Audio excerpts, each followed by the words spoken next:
Bismillahirrahmanirrahim. Assalamualaikum warahmatullahi wabarakatuh. Innal hamdalillah nahmaduhu wa nasta'inuhu wa nastaghfiruhu wa natubu ilaih wa na'udzu billahi min syururi anfusina wa min sayyiati a'malina may yahdihillahu fala mudilla lahu wa may yudlil fala hadiyalah wa asyhadu an la ilaha illallah wahdahu la syarikalah wa asyhadu anna Muhammadan abduhu wa rasuluhu la nabiyya ba'dah. Ya ayyuhalladzina amanu taqullaha haqqa tuqatih wa la tamutunna illa wa antum muslimun. Fa in asdaqal hadithi kitabullah wa khairal huda huda Muhammadin sallallahu alaihi wasallam wa syarrul umuri muhdatsatuha wa kullu muhdatsatin bid'ah wa kullu bid'atin dhalalah wa kullu dhalalatin finnar. Hadirin dan hadirat yang dirahmati oleh Allah Subhanahu wa taala, alhamdulillah puji dan syukur kita panjatkan kepada Allah atas segala limpahan karunia yang Allah berikan kepada kita. Salawat dan salam semoga tercurahkan selalu kepada junjungan kita Nabi Muhammad sallallahu alaihi wasallam dan juga kepada keluarganya serta seluruh sahabat beliau tanpa terkecuali. Pada kesempatan yang berbahagia ini kita akan membahas tentang tafsir surat Al-Qiyamah. Salah satu surat dari juz 29 dan Al-Qiyamah diambil dari makna Yaumul Qiyamah, yaitu hari kiamat. Dan surat ini adalah surat Makkiyah, sebagaimana sering saya sampaikan dalam kajian-kajian saya, bahwasanya yang dimaksud dengan surat Makkiyah yaitu surat yang turun sebelum Nabi berhijrah. Adapun surat atau ayat yang turun setelah Nabi berhijrah maka disebut dengan surat Madaniyah atau ayat Madaniyah, meskipun turunnya di Mekah. Contoh seperti firman Allah, Al-yawma akmaltu lakum dinakum wa atmamtu alaikum ni'mati wa raditu lakumul Islam madina. Salah satu ayat dari surat Al-Maidah di mana Allah berfirman, hari ini telah aku sempurnakan bagi kalian agama kalian dan aku sempurnakan nikmatku bagi kalian dan aku ridho Islam menjadi agama bagi kalian. Ayat ini turun di Mekah waktu Nabi sedang haji wada, tatkala Nabi sedang wukuf di padang Arafah. Turunnya di kota Mekah, tetapi dia turun di tahun 10 Hijriah, berarti setelah Nabi berhijrah. Maka ayat ini meskipun turunnya di Mekah tapi namanya ayat Madaniyah.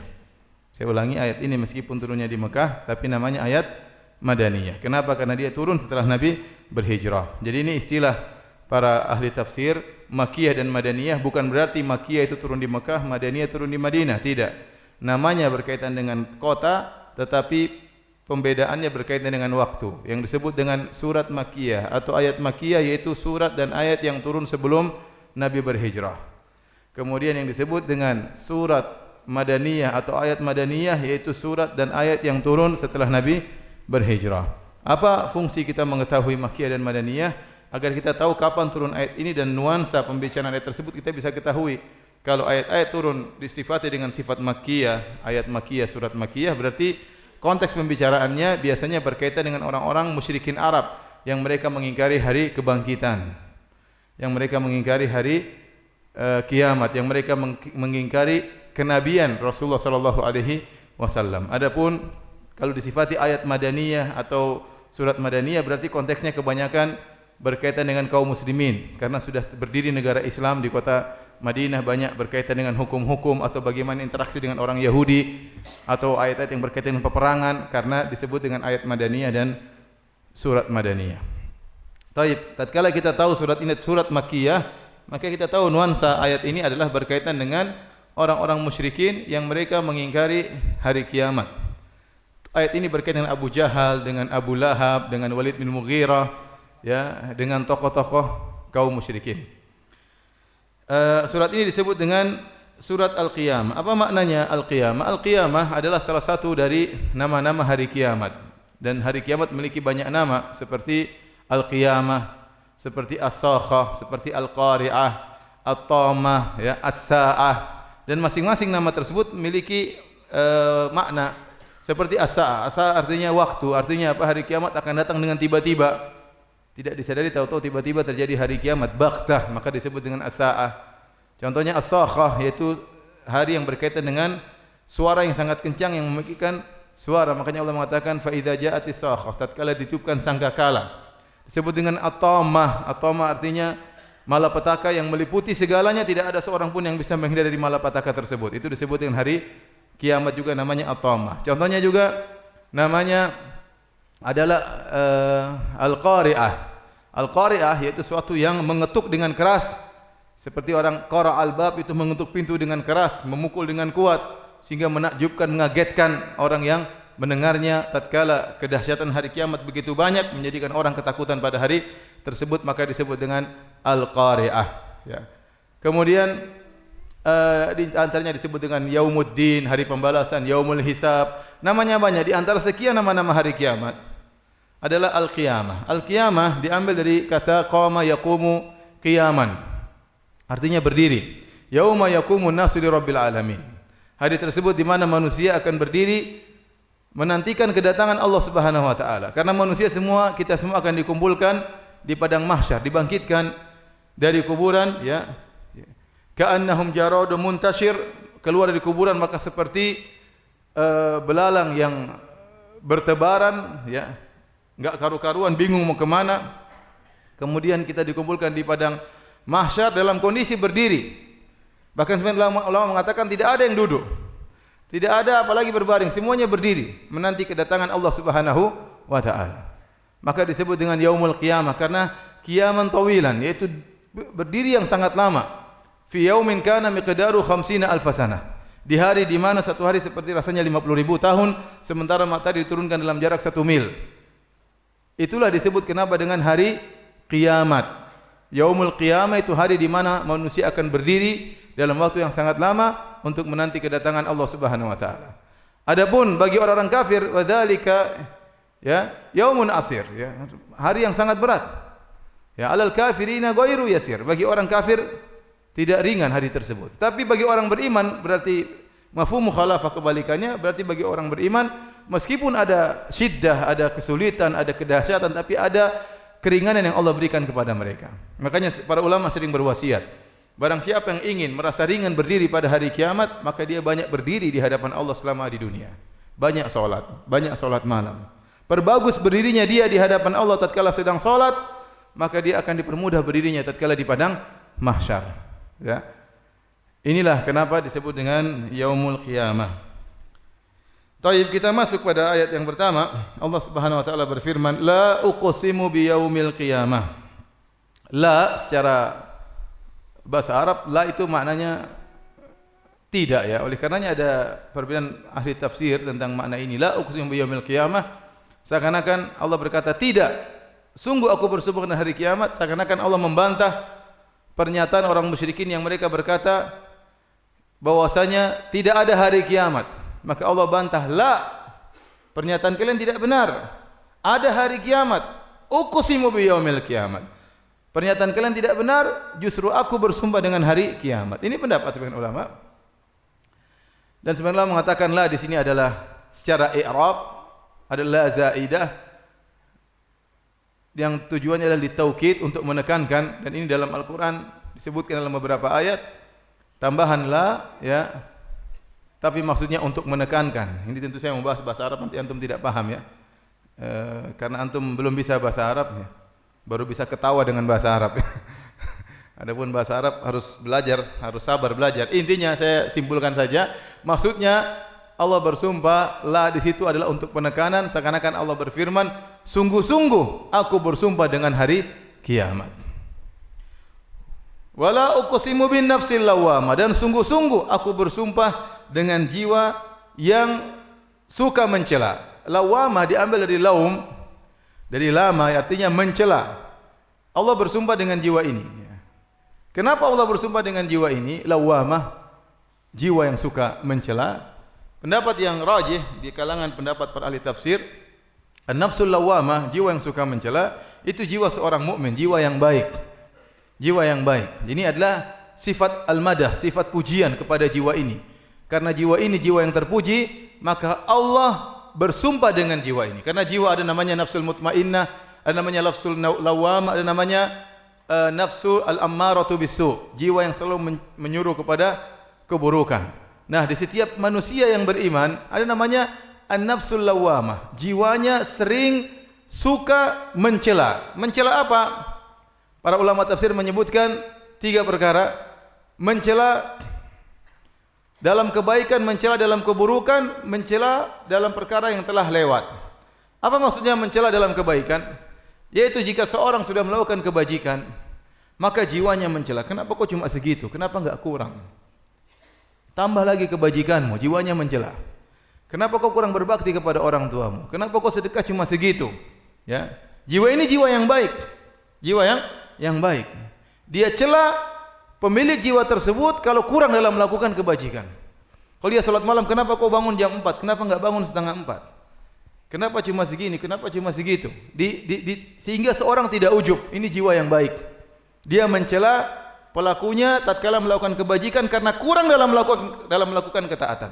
Namanya nafsul lawamah. Kemudian dia mencela dalam keburukan. Jika dia terjerumus dalam keburukan, maka jiwanya mencela. Penyesalan timbul. Kenapa kau begini? Kenapa kau begitu? Ya. Ada hadithun nafs, ada jiwanya berbicara.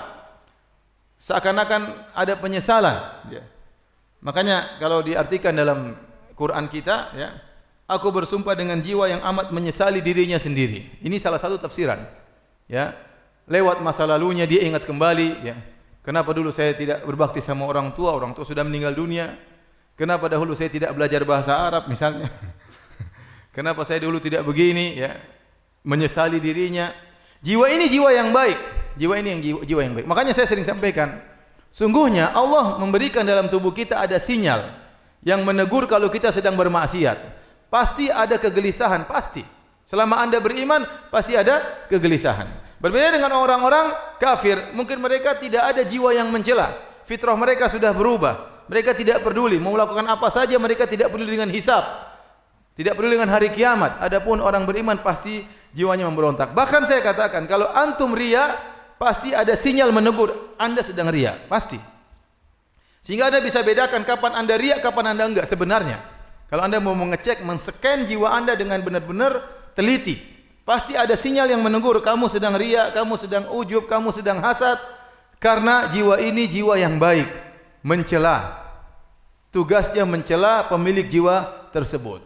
Kapan dia melakukan keburukan, maka ada sinyal yang menegurnya. Oleh karenanya Allah bersumpah dengan jiwa tersebut. Wala uqsimu bin nafsil lawamah. Sungguh aku bersumpah dengan jiwa yang suka mencela. Oleh karena semoga Allah Subhanahu wa taala menganugerahkan kepada kita jiwa seperti ini. Ini jiwa yang perlu. Yang menegur kita agar tidak ujub, buat kita semangat beribadah. Kalau kita bermaksiat dia tegur, dia buat kita gelisah. Inilah an-nafsu al-lawamah. Kemudian kata Allah Subhanahu wa taala, ayahsabul insanu allan najma'a idhamah. Baru Allah kemudian membantah persangkaan orang musyrikin yang mereka mengatakan, ya, bagaimana, ya, kami bisa dibangkitkan kembali, ya, sedangkan kami sudah berubah menjadi tulang belulang. Man yuhyil idhama, ya, siapa yang bisa menghidupkan kembali tulang-tulang? Wahia ramim, sementara tulang-tulang tersebut sudah hancur lebur, sudah bercampur dengan tanah. Bercampur dengan tanah, lumat dan bercampur dengan tanah. Bagaimana mau bisa dikembalikan lagi? Jadi orang musyrikin dahulu mereka beriman dengan adanya Allah Subhanahu wa taala, tapi mereka tidak beriman dengan hari kiamat. Za'amal ladzina kafaru alla yub'atsu. Orang-orang kafir menyangka mereka tidak akan dibangkitkan. Sebagian ulama menjelaskan kenapa mereka, ya, tidak mau meyakini hari kebangkitan. Wa qala alladzina la yarjuna liqa'ana. Dan berkatalah orang-orang yang tidak berharap untuk bertemu dengan kami. Kata Allah Subhanahu wa taala. Jadi mereka tidak berharap bertemu dengan Allah. Mereka tidak berharap dihisab dan mereka tidak berharap untuk dibangkitkan. Mereka tidak mau dibangkitkan, mereka mengingkari hari kebangkitan. Kata sebagian ulama, akidah berkaitan dengan syahwat, dengan hawa nafsu. Hawa nafsu bisa membuat orang berkeyakinan sesuatu. Kenapa? Mereka ini suka maksiat, minum khamar, berzina, ya, mereka main judi, mereka melakukan sepuas-puasnya. Kalau mereka yakin hari kebangkitan, mereka tidak mau. Kalau kita yakin ada hari kebangkitan, kita gelisah dalam hidup ini. Makanya di antara sebab timbul ateis, muncul para ulama menjelaskan kenapa timbul ateis, orang mengingkari adanya Tuhan, karena dia ingin bebas dalam bermaksiat. Kalau dia punya keyakinan ada hari kebangkitan, dia terbelenggu dan dia tidak ingin dibelenggu. Maka dia ingin bebas lepas, maka dia pun mengingkari adanya Tuhan. sehingga dia bisa bermaksiat sepuas-puasnya. Bermaksiat sepuas-puasnya, akhirnya syahwat dia membentuk akidah bahwasanya Tuhan tidak ada. Sama orang-orang musyrikin dahulu.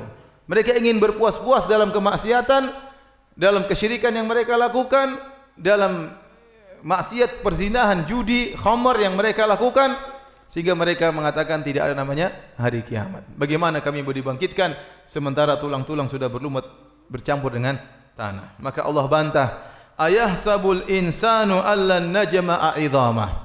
Apakah manusia menyangka bahwasanya kami tidak bisa mengumpulkan kembali tulang belulangnya? Bala qadirina ala an nusawwiya banana.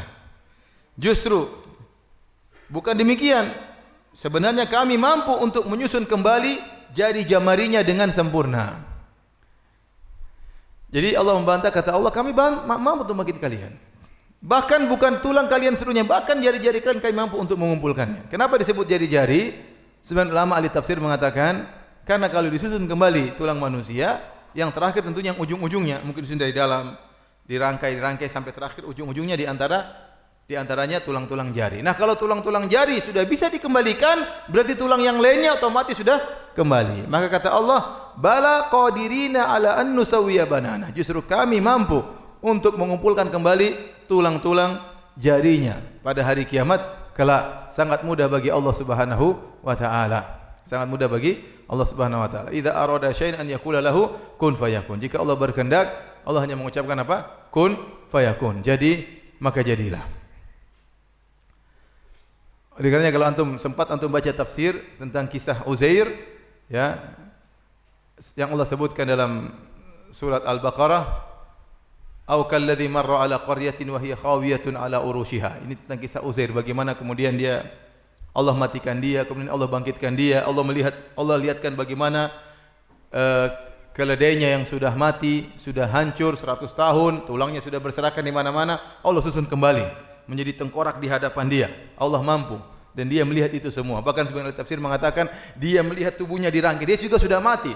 Sudah jadi tulang belulang, sudah hancur, sudah bercampur dengan tanah. Maka Allah pertama kali Allah kembalikan matanya, supaya dia bisa melihat bagaimana tubuhnya disusun oleh Allah Subhanahu wa taala. Sangat mudah bagi Allah, tinggal kun fayakun. Mudah bagi Allah Subhanahu wa taala. Sebagaimana kisah seorang dari Bani Israel yang dia takut karena banyak maksiat. Dalam riwayat disebutkan lam ya'mal khairan qat illa tauhid. Dia tidak punya amal kebajikan sama sekali kecuali dia bertauhid, dia tidak syirik kepada Allah. Karena begitu banyak maksiat yang dia lakukan, sebelum meninggal dia berwasiat kepada anak-anaknya, idza mittu faharriquni thumma thanuni, kalau aku mati maka bakarlah aku. Kemudian setelah aku menjadi arang maka hancurkanlah arangku. Thumma dhruni fil yammi warrih, setelah itu tebarkanlah debuku di angin dan di lautan. Kalau Allah mampu bangkitkan aku, Allah akan adab aku dengan adab yang pedih. Kemudian begitu dia meninggal dunia, anak-anaknya bakar dia karena dia ketakutan. Kemudian dibakar, dihancurkan jasadnya, ditebarkan jadi debu. Ternyata Allah bangkitkan dia, kata Allah, ya ardu ijma'i ma fiki minhu. Wahai bumi, kumpulkan seluruh bagian dia, hadirkan di hadapanku. Maka dia pun yang sudah hancur lebur kemudian kembali langsung di hadapan Allah Subhanahu wa taala. Maka Allah bertanya, ma hamalaka ala dzalik? Apa yang buat engkau berwasiat demikian? Kata dia, khasyataka ya Rabb, karena aku takut kepada engkau ya Allah. Maka Allah mengatakan, aku ampuni dosa-dosamu. Maksud saya, untuk membangkitkan manusia sangat mudah bagi Allah Subhanahu wa taala, sangat ringan bagi Allah Subhanahu wa taala. Makanya Allah mengatakan, bala qadirina ala an nusawwiya bananah. Kami mampu untuk mengembalikan tulang-tulang jari-jarinya. Ya, kalau tulang-tulang jari sudah kembali, berarti tulang-tulang yang lain juga kembali. Kemudian kata Allah Subhanahu wa taala, bal yuridul insanu liyafjura amamah. Bahkan manusia itu hendak berbuat maksiat terus-menerus. Ini ada beberapa tafsiran.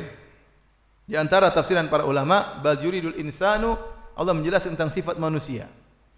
Sungguhnya manusia itu liyafjura amamah, ingin bermaksiat di hadapan dia. Di antara tafsiran, manusia berkata, saya akan maksiat, nanti saya tobat belakangan. Sehingga tatkala dia sudah berniat untuk bertobat di kemudian hari, dia nekat bermaksiat sekarang. Kata dia, Allah Maha Pengampun, tenang saja.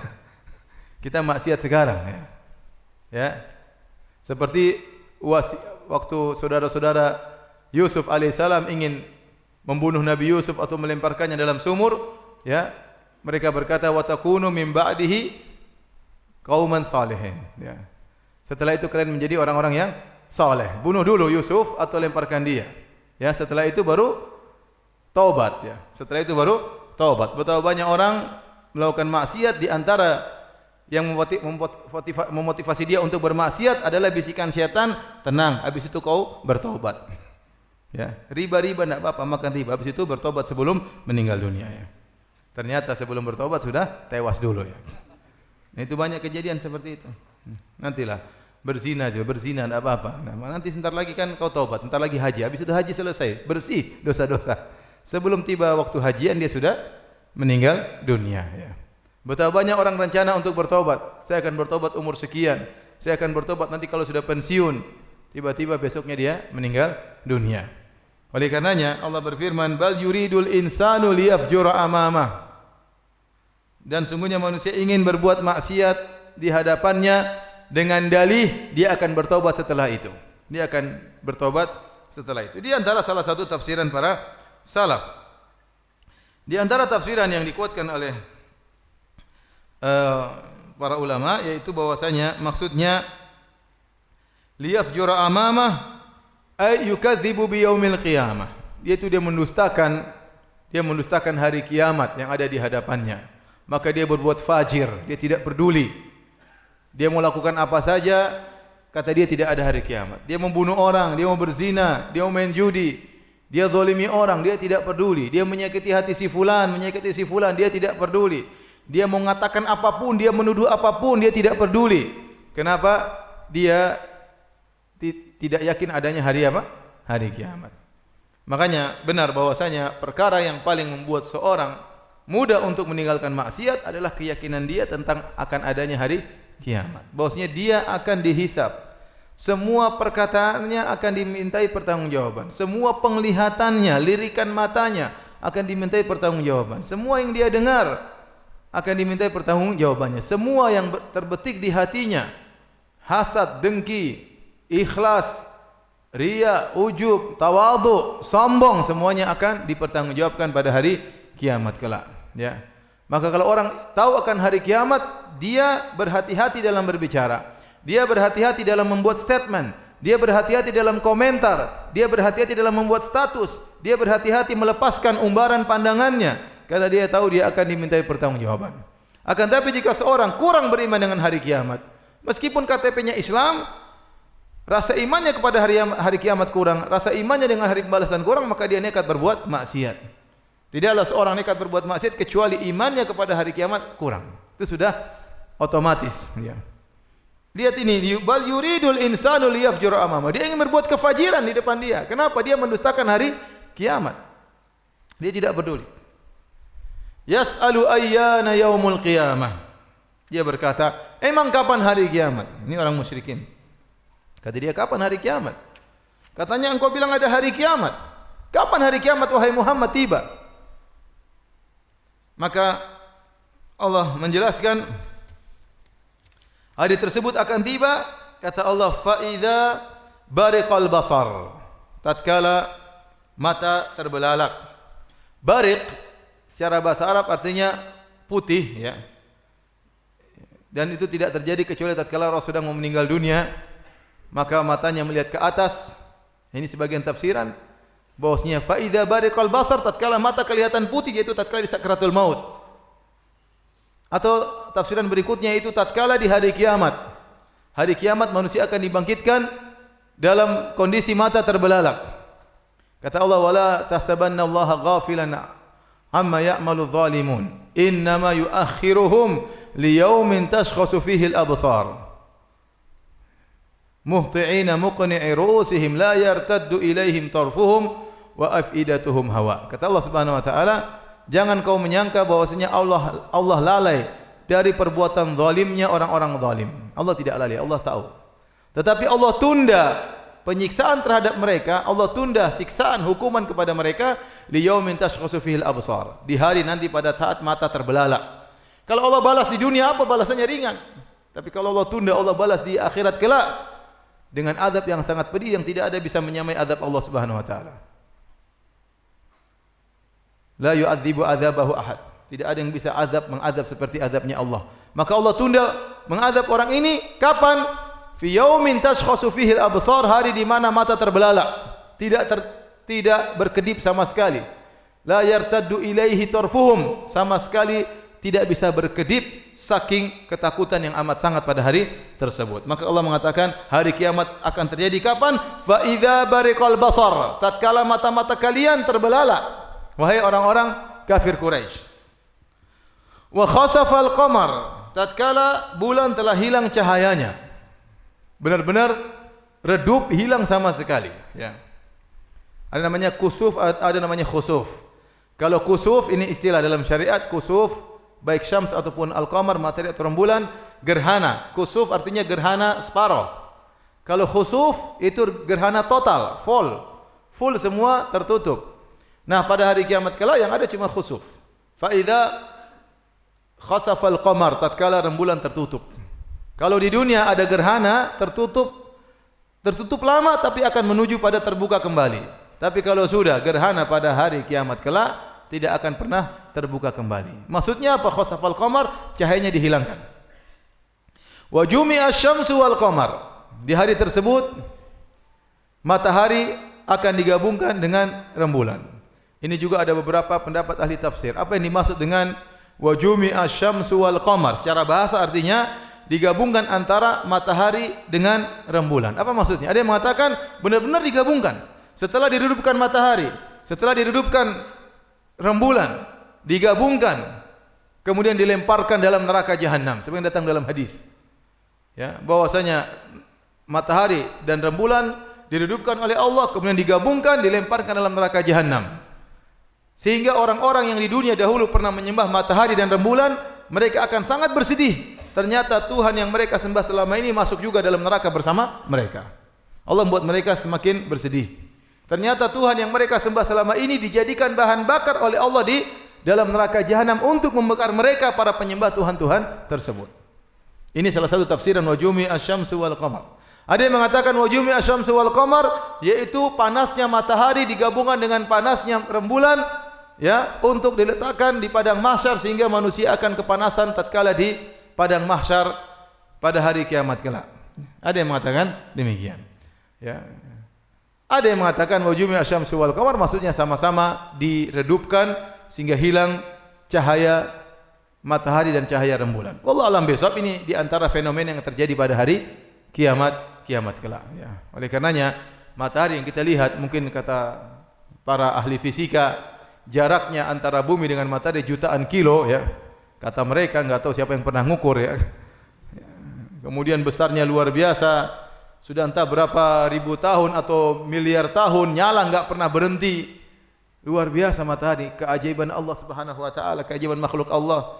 Matahari lihat besarnya kayak gitu, apinya enggak pernah padam, menyinari bumi dari jarak yang sangat jauh. Namun tidak selamanya dia akan begitu. Suatu saat dia akan redup.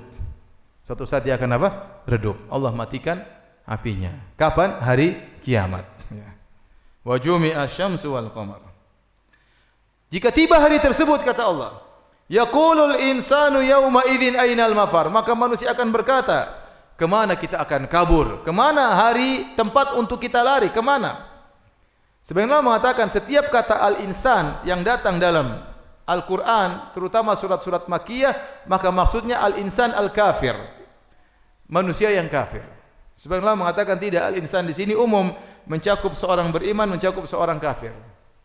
Sehingga sebagian ulama membawakan ayat ini, yaqulul insanu yauma idzin ainal mafar, maka manusia artinya si kafir akan berkata pada hari kiamat kelak, kemana kita akan kabur?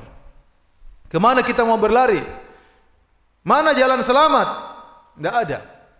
Dan tidak diucapkan oleh orang beriman. Orang beriman tetap tenang pada hari tersebut, meskipun kedahsyatan dia lihat, ya, tetapi dia tidak mengucapkan kata-kata ini. Ini kata-kata penyesalan, kata-kata putus asa. Yaqulul insanu yauma idzin ainal mafar, maka orang kafir berkata, kemana kita harus lari? Tidak ada tempat untuk bersembunyi, tidak ada tempat untuk menghindar. Kata Allah, kalla la wazar, Sekali-sekali tidak ada tempat untuk berlindung. Wazar dalam bahasa Arab kadang diartikan dengan gunung. Artinya tidak ada gunung tatkala itu untuk kalian berlindung. Tidak ada lembah untuk kalian berlindung. Tidak ada goa untuk kalian berlindung. Karena pada hari kiamat bumi didatarkan, dijadikan padang mahsyar, ya. Wa idzal ardu muddat, tatkala bumi didatarkan, diratakan, ya. Gunung-gunung dicabut. Wa yas'alunaka 'anil jibal faqul yansifuha rabbi nasfa fayadharuha qa'an safsafa la tara fiha 'iwajan wala amta. Gunung-gunung dicabut kemudian ditabrakkan, dihancurkan, ya, sehingga tidak ada lagi gunung, tidak ada lagi lembah, semuanya datar. Ya, ala ardin bayda yusharun nasu yaumal qiyamah, ala ardin bayda, ya, afra laisa fiha ma'lamun li ahad. Bumi di padang mahsyar tidak ada tanda sama sekali, tidak ada pelang, tidak ada jalan, tidak ada pohon, tidak ada gunung, tidak ada lembah.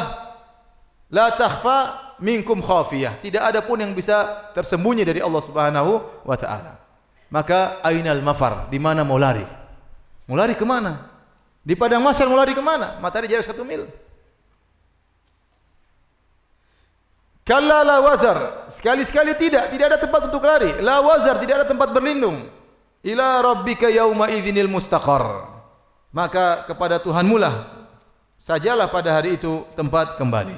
Semuanya diserahkan kepada Allah. Kalian akan menjalani aturan-aturan yang Allah jalankan pada hari tersebut.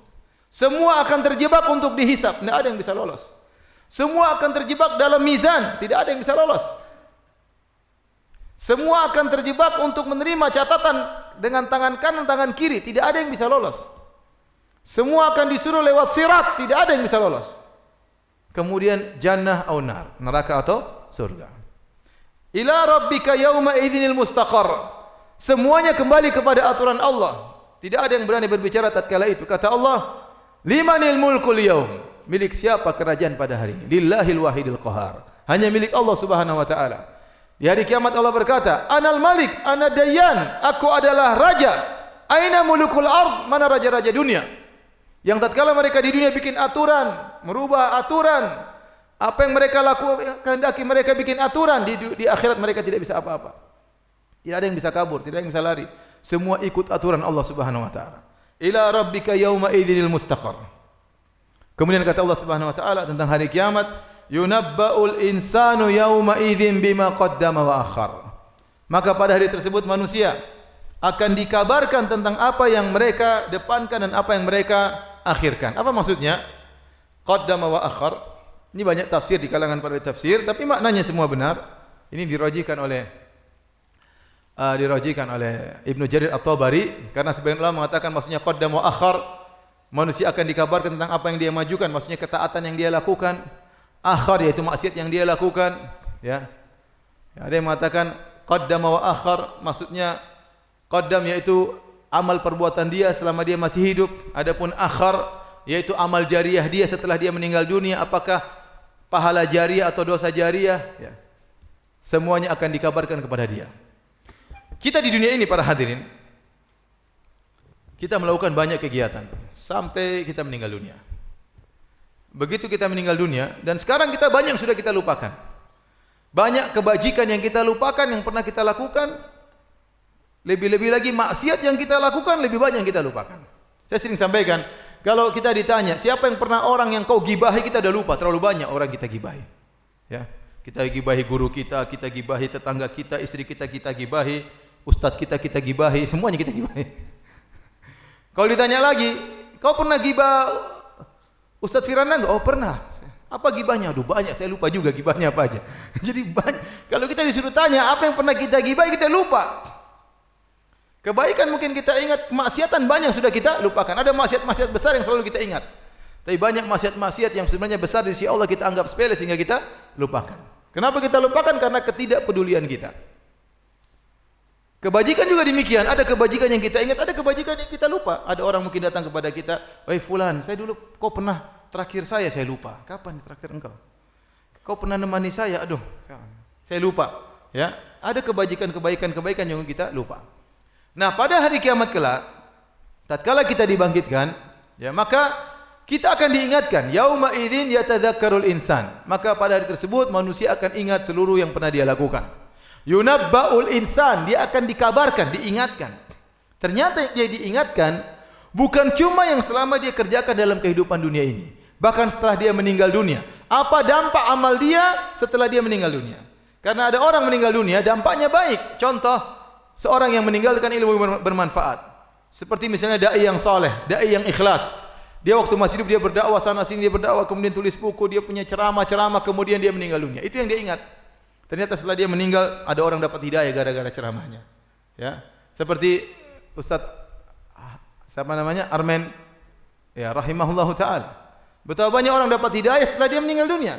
Betapa banyak orang yang ingin ketemu dia padahal orang yang sudah meninggal dunia. Dia tidak tahu tapi nanti akan Allah kabarkan. Wa akhar, apa dampak dari perbuatanmu setelah kau meninggal dunia Allah akan kabarkan. Ya. Jadi amal jariah, kalau kita punya amal jariah kita sudah meninggal dunia, misalnya kita bangun masjid kita sudah meninggal dunia. Setelah kita meninggal dunia Allah akan kabarkan setelah kau meninggal ternyata masih ada 200 tahun masjid masih dipakai. Orang sholat sekian Allah akan kabarkan. Demikian juga dosa jariah. Kalau seorang semasa hidup mengajari perbuatan-perbuatan buruk, mengajarkan ya ibadah-ibadah yang mungkar, pemikiran-pemikiran sesat, mudah mengkafirkan orang, dia tanamkan kepada murid-muridnya, kemudian dia meninggal dunia. Setelah dia meninggal dunia ternyata murid-muridnya ngobom sana, ngobom sini, bunuh sana, dia tidak tahu. Hari kiamat kelak dia akan dikasih tahu, ini ajaranmu dulu, akibatnya begini. Ini syirik yang kau ajarkan, ini kekufuran yang kau ajarkan, ini maksiat yang kau ajarkan. Dulu kau ngajarin orang-orang ini jago main gitar, jago main band, sekarang jadi ya pemain musik terkenal, dia sudah meninggal dunia. Ternyata musik murid-muridnya tersebar, yang dengar, yang joget-joget banyak, yang disko-disko banyak ya. Akhirnya disko-disko, minum khamar, berpacaran, berzina, diiringi dengan musik yang diajarkan oleh dia kepada murid-muridnya. Dia tidak tahu sekarang. Nanti hari kiamat Allah akan kabarkan itu semua. Tidak ada yang dizalimi. Semuanya akan dikabarkan. Makanya Allah berfirman, "Yunabba'ul insanu yauma idzin bima qaddama wa akhar." Maka manusia pada hari tersebut akan dikabarkan bukan cuma tentang apa yang dia lakukan, tetapi dampak dari perbuatannya juga wa akhar akan Allah kabarkan. Yang dia tidak tahu. Kemudian kata Allah, balil insanu ala nafsihi basirah. Akan tapi manusia menjadi saksi atas dirinya sendiri. Basirah di sini harusnya secara bahasa dikatakan balil insani ala nafsihi basir, karena insan mudzakkar. Ini bahasa Arab juga ya, antum enggak paham juga ya. Balil insan, bahkan sungguhnya manusia ala nafsihi basir, harusnya demikian. Tapi Allah bertambah dengan ta marbutah basirah. Basirah itu untuk muannats. Udah antum dengar aja, nanti suatu saat antum paham kalau sudah belajar bahasa Arab ya. Saya pokoknya ngomong aja, antum dengar ya. Balil insanu ala nafsihi basirah. Ada dua tafsiran atau dua taujih pengarahan kenapa ada ta marbutah di situ. Ada yang mengatakan bahwasanya balil insanu ala nafsihi basirah karena situ ta untuk menunjukkan mubalaghah, seperti orang berkata alim disebut dengan allamah. Misalnya dahi disebut dengan dahiyah. Ada dahiyatul Arab. Intinya untuk menekankan penekanan. Ya. Kalau disebut allamah berarti orang yang benar-benar alim. Ada tambah ta marbutah terakhir. Ya artinya apa? Balil insanu ala nafsi basirah. Kata Allah justru manusia basirah, dia tahu persis tentang dirinya, dia akan menjadi saksi atas dirinya. Dan benar-benar persaksian dia tahu dengan detail. Taujih yang kedua, balil insanu ala nafsi basirah. Kenapa ada ta marbutah? Alil insan maksudnya bal jawarihuhu, akan tetapi anggota tubuhnya akan menjadi saksi atas dirinya pada hari kiamat kelak. Dan ini yang terjadi pada hari kiamat kelak. Kata Allah, walau alqa ma'adzirah, meskipun dia akan menyampaikan uzur-uzur dia di hadapan Allah. Allah tanya, kenapa kau begini? Ya Allah, saya dulu begini, saya dulu begini, saya dulu begini. Dia ngomong, menyampaikan hujah-hujah dia berjidal melawan Allah Subhanahu wa taala untuk menyelamatkan dirinya. Setelah dia selesai berjidal, ternyata tangannya, kakinya membantah dia. Tangannya, kakinya menjadi saksi, sementara lisannya berjidal untuk membela dia.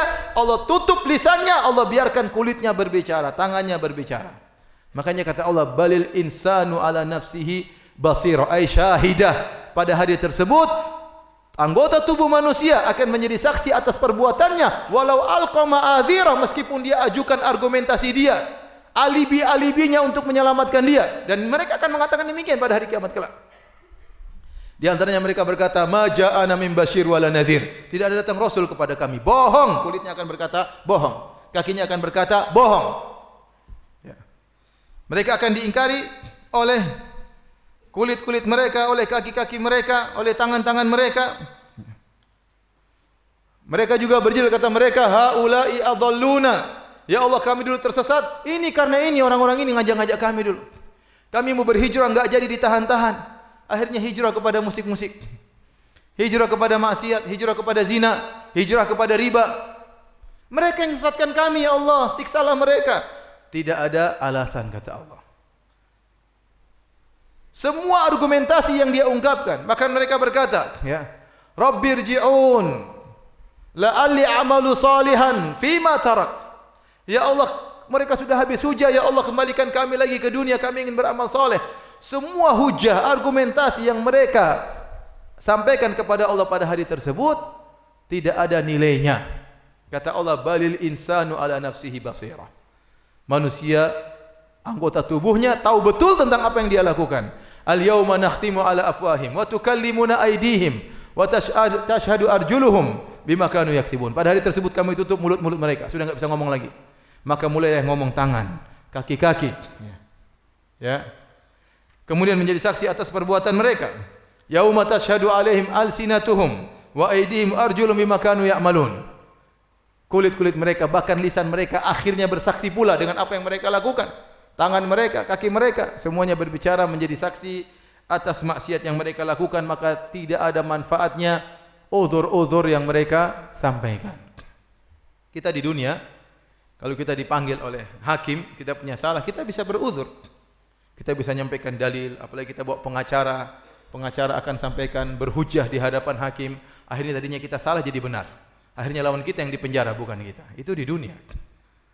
Nanti di akhirat enggak bisa demikian. Enggak bisa demikian. Karena yang jadi saksi, ya, jadi saksi menuntut kita banyak, tangan kita, kaki kita, ya, bahkan bumi menjadi saksi. Mau kemana? Ya, hakimnya adalah Allah Subhanahu Wa Taala. Tidak ada pengacara buat ente, enggak ada. Enggak ada teman membela ente, enggak ada. Ya. Ya. Walau alqa ma'adzirah, meskipun sang manusia menyampaikan dalil-dalil dia, argumentasi dia pada hari kiamat di persidangan Allah tidak bermanfaat. Kemudian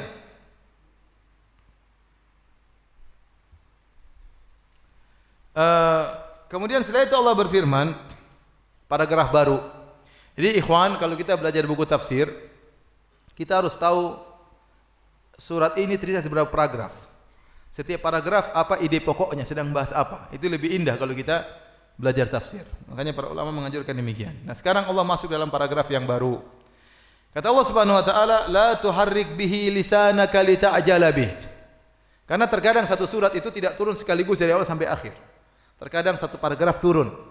Nanti paragraf berikutnya turun dalam kesempatan yang lain, bisa jadi berbeda bertahun-tahun. Karena Quran itu bukan kitab sejarah, bukan berarti sejarah Nabi sesuai dengan surat Al-Baqarah terus berjalan, enggak. Jadi bisa jadi satu paragraf turun, nanti turun paragraf yang lain di kesempatan yang lain, turun ayat yang lain pelengkap di kesempatan yang lain, baru kemudian setelah itu dibaca oleh Nabi sesuai dengan aturan urutan yang Allah wahyukan kepada Nabi sallallahu alaihi wasallam. Nah, kita masuk dalam paragraf berikutnya, kata Allah, la tuharrik bihi lisanaka lita'jala bih. Kata Allah, janganlah engkau gerakkan lisanmu, lidahmu, karena kau hendak cepat-cepat bersegera. Ini ayat ini turun waktu malaikat Jibril memberikan wahyu kepada Nabi. Jadi kan Nabi SAW tidak bisa baca, tidak bisa tulis. Waktu turun surat Al-Alaq, kata malaikat Jibril, "Iqra", bacalah. Kata Nabi SAW, "Ma ana biqari", aku tidak bisa baca.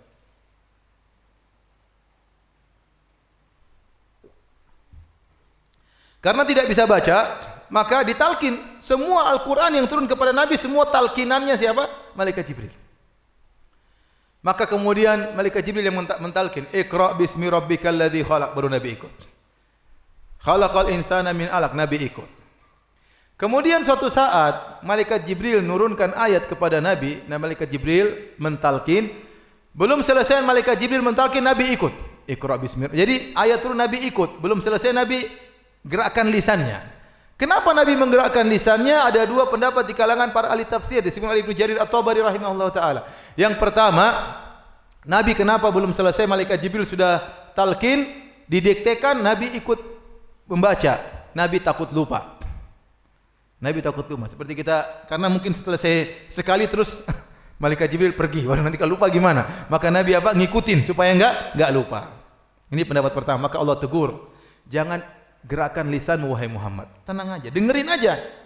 Inna alaina jam'ahu wa Qur'ana. Kami akan buat engkau bisa menghafal itu Al-Qur'an. Enggak usah diikuti. Kita kan kalau anak kita mau suruh kita hafal, kita ulang-ulang. Nah, malaikat Jibril mungkin cuma baca sekali. Ya, Nabi takut lupa, maka Nabi waktu malaikat Jibril mentalkin lagi mendikte, dia ikutin supaya enggak lupa. Allah tegur. Kata Allah, enggak usah. Inna alaina jam'ahu. Kami akan buat engkau akan menghafal Al-Qur'an di dadamu. Wa Qur'ana, dan kami akan buat engkau pandai untuk membacanya. Tenang saja Muhammad, tidak usah kau ikuti bacaan diktean malaikat Jibril. Ini tafsiran pertama. Tafsiran kedua yang dipilih oleh Ibnu Jarir At-Tabari, Nabi SAW bukan takut lupa, tetapi Nabi begitu cinta kepada Al-Quran, dia ingin segera bertilawah dengan ayat-ayat tersebut. Kenapa? Karena dia cinta dengan setiap ayat yang turun menambah iman Nabi. Semakin dekatnya Nabi kepada Allah Subhanahu wa taala, maka sebelum selesai Nabi ingin segera baca, maka Allah tegur, jangan begitu. Tunggu selesai dulu baru kau baca, karena Al-Qur'an belum turun, paragrafnya belum sempurna. Tunggu dulu sampai sempurna baru kau baca wahai Muhammad. Ini tafsiran dipilih oleh Ibnu Jarir At-Tabari. Oleh karenanya Syekh Abdurrahman bin Nasir As-Sa'di rahimahullah taala waktu menyampaikan ayat ini, beliau mengatakan di antara faedah dari ayat ini, kalau seorang murid mendengar pengajian dari gurunya, jangan langsung potong di tengah jalan. Karena bisa jadi pelajaran di awal berkaitan dengan pelajaran di akhir. Tunggu sampai gurunya selesai baru dia kasih pertanyaan. Karena sebagian murid-murid kita lagi ceramah, Ustaz, tunggu dulu Ustaz, apa? Tunggu, masih belum, saya belum selesai. Jawaban kamu berada di penghujung pengajian, kamu tunggu dulu ya. Ustaz, apa hukumnya ini Ustaz? Kadang-kadang ada yang seperti badui seperti itu ya. Ya dia cuek aja, ustaznya lagi ceramah serius. Ustaz, subhanallah. Badui banget ente. Tunggu dulu sampai selesai. Kalau ustaznya persilakan baru bertanya. Betapa banyak kita ingin tanya, jawabannya berada di tengah pengajian atau di akhir pengajian. Ini faedah diberikan oleh Syekh Sa'di rahimahullahu taala. Jadi dua tafsiran. Intinya Nabi SAW tafsiran pertama, engkau enggak usah khawatir wahai Muhammad. Yang buat kau hafal adalah kami, kata Allah Subhanahu wa taala. Tafsiran kedua, jangan karena kau terlalu cinta kepada Al-Qur'an kau ingin baca tergesa-gesa. Tunggu dulu sampai paragrafnya selesai baru kau baca setelah itu, ya. Baik.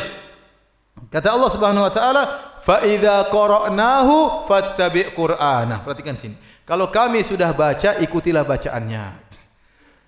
Perhatikan ayat ini, kata Allah, "Fa idza qara'nahu." Kalau kami sudah baca, ikutilah bacaannya. Kalau kami sudah talqin, kalau kami sudah diktekan, maka ikutilah bacaannya. Kami di sini yang baca, Allah langsung atau malaikat Jibril? Allah langsung bacakan kepada Nabi atau malaikat Jibril yang bacakan? Malaikat Jibril. Malaikat Jibril. Seperti dalam surat Al-Alaq, Iqra bismi rabbikal ladzi khalaq. Di sini Allah menggunakan kata kami, maksudnya adalah malaikat. Ini datang dalam beberapa ayat. Allah menggunakan kata kami, maksudnya apa? Malaikat. Oleh karenanya penggunaan kata kami dalam Al-Quran bisa bermakna dua. Bisa bermakna Allah langsung, tetapi maksudnya untuk ta'zim, pengagungan. Dalam bahasa Arab biasa, kalimat tunggal diungkapkan dengan jamak. Dan kita dalam bahasa juga demikian. Terkadang kita bilang kami, padahal saya sendiri. Bahasa Indonesia juga ada. Kami, maksudnya saya sendiri. Untuk apa? Pengagungan. Kami, saya tidak bilang saya, tapi kami telah melakukan demikian. Padahal saya cuma sendiri. Dan itu juga dalam Al-Quran, dalam bahasa Arab juga ada demikian. Contoh dalam bahasa Arab, saya bilang sama satu orang, saya bilang antum, padahal antum cuma sendiri. Antum gimana kabarnya? Padahal cuma satu orang. Dan itu dalam penggunaan bahasa Arab ada. Saya mengungkapkan antum yang tunggal dengan jamak untuk pengagungan. Paham? Bukan berarti antum banyak, tapi untuk pengagungan saya bilang antum. Padahal artinya anta. Anta itu satu, antum itu kalian. Ya. Saya pun demikian, bisa jadi ana, bisa jadi nahnu. Saya terkadang saya ungkapkan dengan kami, dalam bahasa Arab ada. Ini kemungkinan pertama dalam Al-Quran kenapa datang kata kami. Kemungkinan kedua, kami maksudnya malaikat. Dan itu banyak dalam Al-Quran. Kenapa Allah menggunakan kata kami? Karena malaikat adalah anak buah Allah. Junudullah, pasukan-pasukan Allah. Mereka berjalan dengan perintah Allah Subhanahu wa taala. Ibarat seorang bupati ditanya, siapa yang bangun masjid itu? Kata bupati, kami yang bangun. Padahal bukan dia. Dia cuma perintah, yang bangun tukang batu yang bangun. Tapi dia mengatakan kami karena tukang batu tersebut kerja atas perintah dia. Ya, di sini Allah mengatakan fa idza qara'nahu, kalau kami baca maka ikutilah. Maksudnya kami di sini siapa? Malaikat. Sama seperti firman Allah Subhanahu wa taala, wa nahnu aqrabu ilaihi minkum walakin la tubsirun. Jika seorang dalam kondisi sakaratul maut mau meninggal dunia, kalian datang menyenguk dia. Kata Allah, wa nahnu aqrabu ilaihi minkum. Kami lebih dekat kepada orang yang akan meninggal dunia daripada kalian yang menyenguk. Kami di sini maksudnya malaikat. Malaikat yang akan mencabut nyawanya. Walakin la tubsirun, tapi kalian tidak bisa melihat kami karena malaikat tidak terlihat. Allah menggunakan kata kami maksudnya apa? Malaikat. Contoh juga firman Allah Subhanahu wa taala, wa nahnu aqrabu ilaihi min hablil warid. Kami lebih dekat kepadanya daripada urat nadinya, maksudnya malaikat. Paham? Contohnya ayat ini, fa idza qara'nahu, kalau kami baca, maksudnya malaikat Jibril baca. Maka ikutilah bacaannya. Kenapa saya sampaikan ini? Untuk membantah pernyataan sebagian orang-orang kafir yang tidak mengerti bahasa Arab. Kata mereka, orang Islam katanya Tuhannya Maha Esa. Ternyata dalam Al-Quran dibilang kami-kami. Apa bedanya dengan kami? Kami juga Tuhan tiga. Tiga sama dengan satu, satu sama dengan apa? Tiga. Kalau gitu sama dong. Sama apanya? Sama-sama syiriknya maksudnya? Enggak. Kita tiga, kami bukan berarti itu banyak. Kami berarti tetap satu. Bukankah Allah berfirman, Qul huwallahu ahad, katakanlah Allah Maha Esa. Dan kata kami tidak pernah dipahami oleh Abu Jahal, Abu Lahab. Kami itu pasti maknanya jamak. Itu tidak pernah dipahami oleh Abu Lahab dan Abu Jahal dan teman-temannya. Kalau seandainya kata kami itu maknanya pasti berbilang, pasti sudah dijadikan bahan oleh orang-orang kafir untuk mencela Al-Quran. Hei Muhammad, mungkin Abu Jahal akan datang, hei Mat sini kamu. Kamu bilang katanya Tuhanmu satu. Ini kami dalam Al-Quran banyak. Ente bohong. Abu Jahal enggak pernah ngomong gitu. Abu Lahab enggak pernah ngomong gitu. Mereka pakar bahasa Arab. Al-Walid bin Mughirah tidak pernah ngomong begitu. Mereka pakar bahasa Arab. Karena mereka tahu perkataan kami tidak melazimkan harus berbilang. Paham? Datang orang-orang bahlul tidak tahu bahasa Arab kemudian mencela Al-Quran. Mereka enggak ngerti bahasa Arab. Kemudian bilang tuh, katanya orang Islam juga kami berarti berbilang. Berarti syirik. Enggak benar. Itu karena ente tidak tahu bahasa Arab. Taib. Kata Allah Subhanahu wa taala, "Tsumma inna alaina bayanah." Dan kami akan menjelaskan tentang isi kandungan Al-Qur'an. Oleh karenanya ini dalil bahwasanya kita tidak bisa paham Al-Qur'an kecuali dengan Al-Qur'an dan sunnah. Kenapa? Karena Allah yang akan menjelaskan isi Al-Qur'an kepada Nabi dan Nabi yang menjelaskan penjelasan Allah. Hadis-hadis adalah penafsir bagi Al-Qur'an. Tidak mungkin orang beriman kepada Islam hanya Al-Quran doang tanpa ada hadis. Ada golongan namanya Al-Quraniyun yang hanya berdalil dengan Al-Quran, hadis dia tidak mau. Ini adalah golongan yang sesat. Ya, tidak mungkin kita bisa paham Islam tanpa hadis. Sederhananya Allah mengatakan wa aqimus shalah, dirikanlah salat. Coba disebutkan mana dalam Al-Quran kapan waktu azan, bagaimana azannya, salat berapa rakaat, enggak dalam Al-Quran, enggak ada. Bagaimana aturannya, apa yang dibaca tatkala ruku, apa yang dibaca tatkala sujud, apa yang dibaca tatkala duduk di antara dua sujud, bagaimana kalau lupa lagi salat, semua di mana coba? Coba kalian pakai Al-Qur'an gimana cara salat? Enggak bisa salat. Perinciannya hanya terdapat dalam hadis-hadis Nabi sallallahu alaihi wasallam. Baik, kita lanjutkan. Kemudian Allah berkata, "Kalla bal tuhibbunal ajilah." Kata Allah, sekali-sekali tidak benar. Bal tuhibbunal ajilah, akan tapi kalian wahai orang-orang kafir Quraisy, tuhibbunal ajilah, kalian mencintai yang segera yaitu dunia. Wa tadharunal akhirah, dan kalian meninggalkan akhirat. Inilah sebab kenapa kalian syirik, inilah sebab kenapa kalian bermaksiat. Ini masih kelanjutan dengan paragraf sebelumnya. Tadi kan kita bahas sebelumnya, kata Allah, balil insanu ala nafsihi basirah walau alqa ma'adhirah. Sungguhnya manusia itu tahu betul tentang dirinya meskipun dia menyampaikan alibi-alibinya pada hari kiamat kelak. Maka Allah jelaskan, antum semua itu kalian masuk neraka. Kalian kenapa berbuat syirik? Kenapa kalian maksiat? Hujah-hujah kalian tidak bermanfaat. Sesungguhnya kalian itu bermaksiat, kufur kepada Allah karena ini. Bal tuhibbunal ajilah, karena kalian cinta dengan dunia. Itu sebabnya. Itu sebabnya kalian syirik. Itu sebabnya kalian bermaksiat. Itu sebabnya kalian durhaka. Bal tuhibbunal ajilah. Karena kalian mengutamakan dunia, wa tadharunal akhirah, dan kalian melempar akhirat, kalian tidak pedulikan dengan akhirat. Itulah sebab utama kenapa kalian syirik kepada Allah, bukan alibi-alibi yang kalian sampaikan, bukan. Jadi Allah bantah mereka. Allah bantah mereka pada hari kiamat kelak. Setelah itu Allah masuk pada paragraf berikutnya tentang sebagian nikmat surga. Kata Allah Subhanahu wa taala, "Wujuhu yawma idzin nadhirah." Pada hari tersebut ada wajah-wajah yang berseri-seri. Nadhirah itu berseri-seri wajahnya, bercahaya saking gembiranya. Kenapa wajah-wajah tersebut berseri-seri? Kata Allah, ila rabbiha nadhirah, karena mereka sedang melihat kepada Rabb mereka. Mereka sedang melihat kepada Rabb mereka. Ayat ini dijadikan dalil oleh para ulama Ahlus Sunnah wal Jamaah bahwasanya kaum beriman pada hari kiamat kelak akan bisa melihat Rabb mereka. Makanya Allah mengatakan wujuhu yauma idzin nadhirah, ada wajah-wajah yang ceria, yaitu wajah-wajah orang beriman. Kenapa mereka ceria? Ila rabbiha nadhirah, karena mereka melihat kepada Rabb mereka. Bahkan disebutkan puncak kenikmatan pada hari kiamat kelak adalah melihat wajah Allah Subhanahu wa taala. Ini kesepakatan ulama Ahlus Sunnah. Allah berfirman, lilladzina ahsanul husna wa ziyadah. Bagi orang-orang yang melakukan kebajikan akan mendapatkan surga wa ziyadah, dan tambahan. Apa itu tambahan? Kenikmatan tambahan di surga, yaitu melihat wajah Allah Subhanahu wa taala. Ya. Makanya pada hari kiamat kelak, ya, Allah bertanya kepada orang-orang yang beriman, ya, tentang kenikmatan yang mereka rasakan, maka mereka berkata, alam tubayyit wujuhana, bukankah engkau telah menceriakan wajah-wajah kami ya Allah? Bukankah engkau telah menyelamatkan kami dari neraka jahanam? Mau tambahan apa lagi? Nikmat sudah full, tidak ada kurangnya sama sekali. Apalagi kekurangan nikmat? Maka Allah Subhanahu wa taala membuka sitarnya, maka mereka pun melihat wajah Allah, maka itu puncak kelezatan pada di surga kelak. Itulah tambahan kenikmatan. Jika para kaum mukminin sudah melihat wajah Allah Subhanahu wa taala, maka mereka melupakan nikmat-nikmat surga yang ada, karena itulah puncak kelezatan. Makanya di antara doa Nabi sallallahu alaihi wasallam, as'aluka ladzatan nadhari ila wajhik.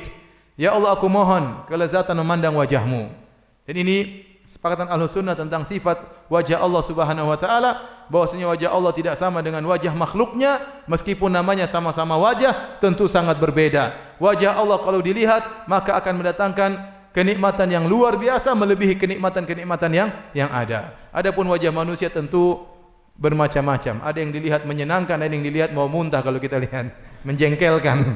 Jadi inilah puncak kenikmatan. Oleh karenanya para sahabat yang meriwayatkan tentang melihat wajah Allah pada hari kiamat sekitar 26 sahabat. Hadis-hadisnya mutawatir. Tidak diragukan bahwasanya kaum beriman akan melihat Allah pada hari kiamat kelak.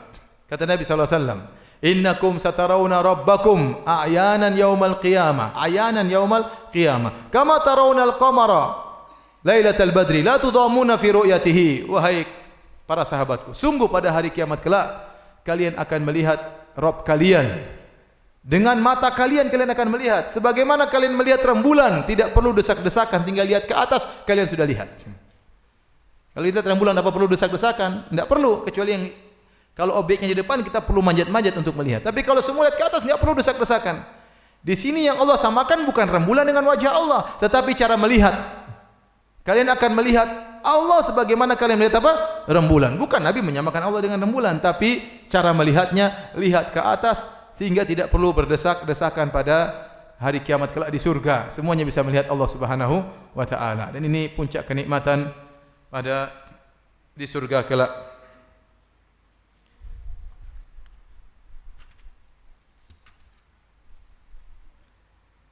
Apalagi Allah Subhanahu wa taala mengatakan wujuhun, wajah-wajah berseri-seri.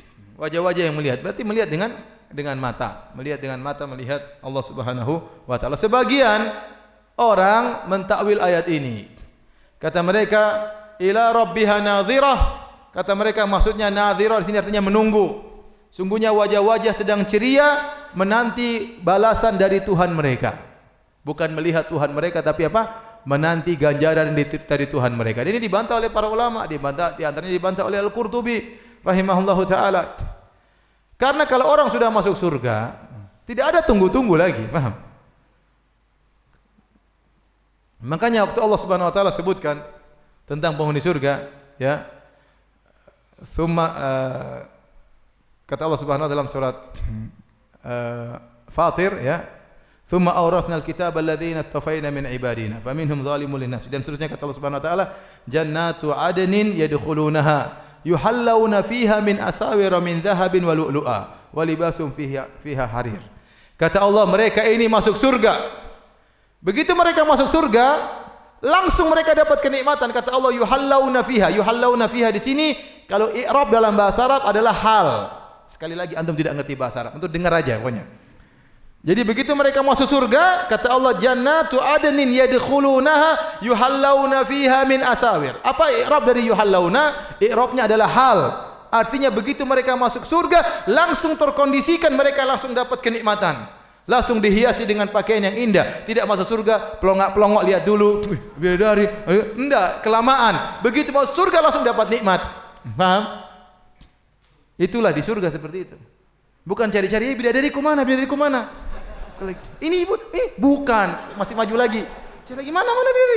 Ini saya bukan, masih lagi bukan. Depan sana bidadari buka. Loh, kok istriku lagi? Itulah bidadarimu. Sudah cantik jelita. Enggak ada begitu di akhirat. Begitu datang langsung dapat apa? Kenikmatan. Enggak nunggu-nunggu. Makanya mentakwil menunggu balasan pahala dari Allah tidak tepat. Karena orang menunggu itu gelisah, justru gelisah. Ente tahu misalnya makan restoran enak, ente tahu enak, tapi ente kan nunggu jadi enggak enak. Lihat saja enggak bisa nyentuh enggak enak, apalagi nunggu enggak kelihatan, lebih enggak enak. Jadi yang benar bahwasanya ayat sini adalah dalil yang tegas dan dikatakan oleh Imam Syafi'i dan para ulama seluruhnya Ahlus Sunnah mengatakan bahwasanya pada hari kiamat kelak Anda akan melihat Allah Subhanahu wa taala, itu puncak kenikmatan. Dan ini akidah diselisih oleh Mu'tazilah. Mereka meyakini Allah tidak bisa dilihat di dunia maupun di akhirat. Ya, ada sebagian orang berpemahaman seperti demikian ya. Saya masih ingat waktu di hajian ada seorang ulama, dia masuk di kemah yang situ Mu'tazilah. Ya, tatkala tahu itu Mu'tazilah punya pemahaman seperti itu, dia sengaja bahas tentang ayat ini. Di antara kenikmatan surga melihat wajah Allah, mereka semua buyar langsung tinggalkan kemah, enggak mau dengar, mereka pergi. Jadi kita Ahlus Sunnah tidak demikian. Ahlus Sunnah meyakini di antara puncak kenikmatan adalah melihat apa? Wajah Allah Subhanahu wa taala.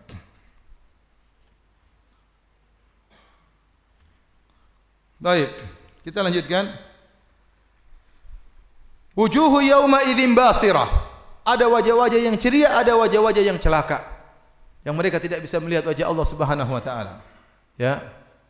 Kemudian tadhunnu ayyuf ala biha faqir, dalam kondisi ketakutan, dia yakin dia akan diberi perkara yang dahsyat. Faqir itu perkara yang dahsyat.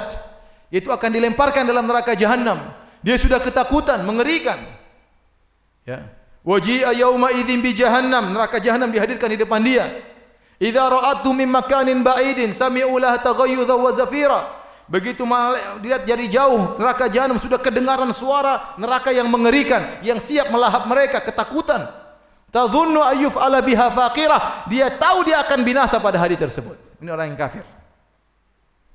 Kata Allah Subhanahu wa taala, kalla idza balagatit taraqi.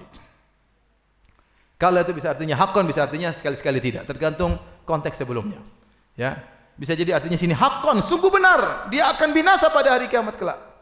Idza balagatit taraqi, tatkala ruh sudah sampai di kerongkongan. Allah berbicara tentang orang yang sakaratul maut, mau mati. Orang kafir. Ini kata para ulama turun kepada Abu Jahal dan teman-temannya yang sombong dan angkuh. Nanti suatu saat kau akan sampai pada kondisi seperti ini. Tatkala nyawamu sudah sampai ke kerongkongan, wahai Abu Jahal. Kalla idza balagatit taraqi.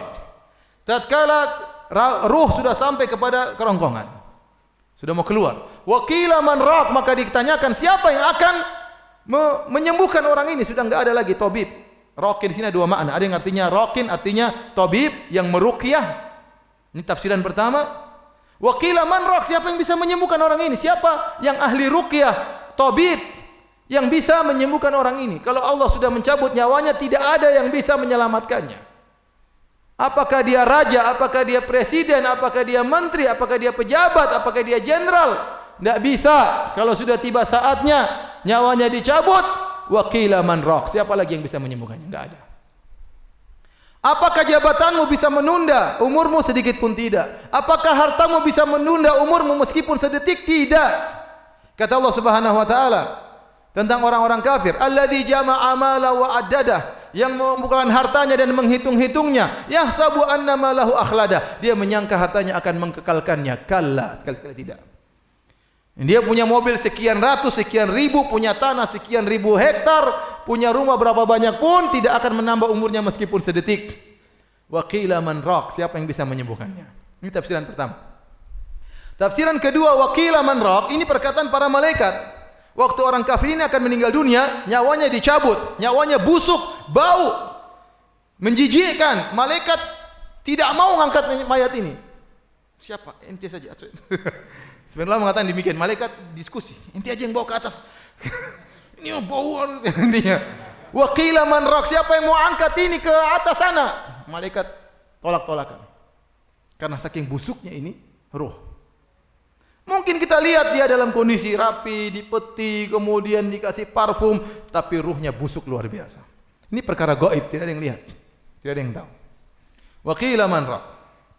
Kata Allah, wa dhanna annahu al-firaq, sementara dia yakin dia akan meninggalkan dunia ini. Al-firaq artinya dia akan meninggalkan dunia. Sudah, ini kondisi di sakaratul maut. Wa dhanna annahu al-firaq, maka tatkala dia akan meninggal dunia, terbuka pandangannya melihat macam-macam. Dia akan melihat malaikat, dia akan melihat ini, melihat anu. Wa dhanna annahu al-firaq, dan dia yakin dia akan meninggalkan dunia ini. Waltafatis saqu bis-saq, maka bergabunglah betis dengan betis. Betis dalam bahasa Arab bisa artinya betis asli, bisa artinya sak, itu adalah ungkapan bahasa Arab untuk menunjukkan kedahsyatan kesulitan. Sehingga para ulama menafsirkan ayat ini juga beberapa pendapat. Tadi mengatakan wal tafatis saqu bisak, tatkala kakinya sudah ditempetkan kanan dan kiri, sudah kering, ditempetkan, diikat dengan kain kafan. Wal tafatis saqu bisak. Kita semua akan demikian. Tidak bisa lagi kita majukan, mundurkan, digabungkan, diikat dengan kain kafan. Ini pendapat. Ada yang mengatakan wal tafatis saqu bisak, artinya kesulitan bercampur dengan kesulitan. Kesulitan sakaratul maut bercampur dengan kesulitan dari alam barzakh. Sebentar lagi akan dihantam oleh malaikat. Sebentar lagi akan dipukul oleh malaikat. Sehingga bertumpuk-tumpuk kesulitan tatkala itu. Wal tafatis saqu bisak. Itu hari yang sangat dahsyat. Orang yang akan meninggal dunia sementara dia dalam kondisi kafir, dia akan merasakan kesulitan yang amat sangat. Kata Allah, ila rabbika yauma idzinil masaq, maka kepada Rabbmu lah pada hari tersebut engkau akan dibawa. Sudah selesai. Sebenarnya Allah mengatakan, ayat ini menunjukkan orang tatkala akan meninggal dunia akan melihat apa yang terjadi padanya. Dia lihat malaikat datang, malaikat maut yang mengerikan, kemudian dilihat neraka di hadapannya. Ya, makanya dalam satu hadis kata Nabi sallallahu alaihi wasallam, man ahabballaha liqa'ahu ahabballahu liqa'ahu wa man kariha liqa Allah karihallahu liqa'ahu. Kata Nabi kepada Aisyah, barang siapa yang suka untuk bertemu dengan Allah, Allah pun suka bertemu dengannya. Dan barang siapa yang benci untuk bertemu dengan Allah, maka Allah pun benci bertemu dengannya. Maka Aisyah berkata, ya Rasulullah, bagaimana? Kulluna nakrahul maut, kita semua tidak suka mati. Kata Rasulullah, bukan begitu wahai Aisyah. Maksudnya seorang akan meninggal dunia, kalau seorang mukmin akan meninggal dunia, busyira, maka diberi kabar gembira tentang kebahagiaannya, tentang surganya, maka dia ingin segera meninggal dunia supaya bertemu dengan Allah Subhanahu wa taala. Adapun orang kafir, pelaku maksiat, maka tatkala akan meninggal dunia akan dilihatkan bagaimana azab yang akan dia rasakan, hukuman yang akan dia rasakan, maka dia benci untuk mati, semakin tersiksa. Itulah maksud dari hadis ini. Sehingga dijadikan oleh para ulama firman Allah, ila rabbika yauma idzinil masaq, maka pada hari tersebut dia akan dibawa sesuai dengan aturan Allah. Sebelum dia meninggal dia sudah melihat berbagai macam kondisi yang buat dia ketakutan. Kata Allah Subhanahu wa taala, fala saddaqa wala shalla. Dia waktu di dunia tidak pernah bersedekah atau tidak pernah membenarkan Allah dan Rasulnya, wala shalla, dan dia tidak pernah salat. Abu Jahal dan teman-temannya. Walakin kadzdzaba wa tawalla, akan tapi dia mendustakan dan berpaling. Tsumma dzahaba ila ahli yatamatta, ini sikap dia di dunia. Inilah kalau dia meninggal begini, di dunia kayak apa dulu? Dunia dulu tidak pernah membenarkan. Selalu mendustakan, berpaling, dibacakan ayat Allah berpaling, tidak pernah mau salat, tidak pernah mau sujud, sombong angkuh. Tsumma dzahaba ila ahli yatamatta, kemudian dia berjalan menuju keluarganya dalam kondisi yatamatta, sombong dan angkuh, sudah tidak salat, tidak beriman, mendustakan agama, berpaling, sombong lagi. Aula laka fa aula. Celakalah bagimu. Ini ungkapan aula artinya celaka. Celaka kepada engkau. Summa aula laka fa aula. Celaka bagi engkau, celaka bagi engkau. Allah ulangi aula 4 kali. Celaka, celaka, celaka, celaka. Karena disebutkan sebelumnya juga 4 kesalahannya, yaitu fala saddaqa wala shalla walakin kadzdzaba wa tawalla. 4 perkara. Maka Allah mengatakan celaka, celaka, celaka, celaka. Dan Allah kalau sudah menghukum, menyiksa, detail. Setiap dosa ada hukumannya. Detail, tidak ada yang tidak detail. Di akhirat semuanya apa? Detail. Ente melakukan kebajikan, detail juga Allah akan balas. La tahqiranna minal ma'rufi syai'an walau an talqa akhaka biwajhin talaq. Jangan kau remehkan kebajikan sedikit pun, meskipun hanya tersenyum waktu bertemu dengan teman. Itu senyum itu akan ada balasannya. Demikian juga maksiat, detail Allah balas. Makanya kata Allah, "Faman ya'mal mithqala dzarratin khairan yarah." Barang siapa melakukan kebajikan sebesar zarah pun dia akan lihat hasilnya. "Wa may ya'mal mithqala dzarratin syarran yarah." Barang siapa melakukan keburukan sedikit pun dia akan melihat hasilnya. Tatkala Abu Jahal fala saddaqa wala shalla walakin kadzdzaba wa tawalla. 4 perkara dilakukan.